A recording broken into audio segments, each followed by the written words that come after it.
Mga kapuso, 14 na araw na lang po'y Pasko na.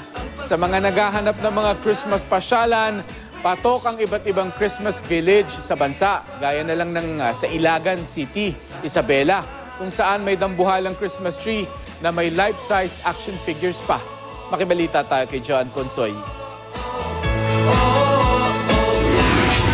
Malayo pa lang, tanaw na ang ningning ng higanteng Christmas tree sa isang Christmas village sa Ilagan City. At sa malapitan, kitang-kita ang ganda nito na napalilibutan ng iba't ibang dekorasyong pamasko. May alapalasyo pa na may kasamang mga prinsesa.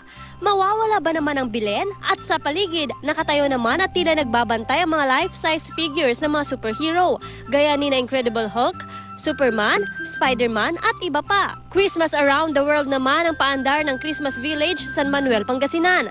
Tampok dito ang tourist spots mula sa iba't ibang bahagi ng mundo, gaya ng Eiffel Tower ng Paris, Legoland ng Malaysia, ang Merlion ng Singapore, pati ang Statue of Liberty ng New York.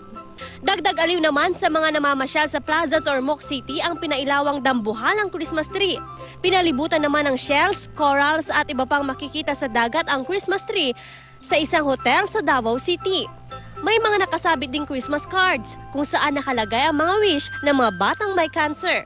Hindi naman papakabog ang isang hotel sa Legazpi City na gumamit ng native materials para sa kanilang mga dekorasyong pampasko, gaya ng Christmas tree na gawa sa baon ng nyog at bilen na yari sa bunot. Paskong-Pasko na rin sa bahay na ito ng Pamilya Lopez sa isang subdivision sa Davao City. Mula sa labas hanggang sa loob ng bahay, Christmas na ang feels.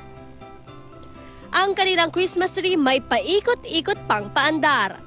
John Ponsoy, Nagbabalita, Pilipinas.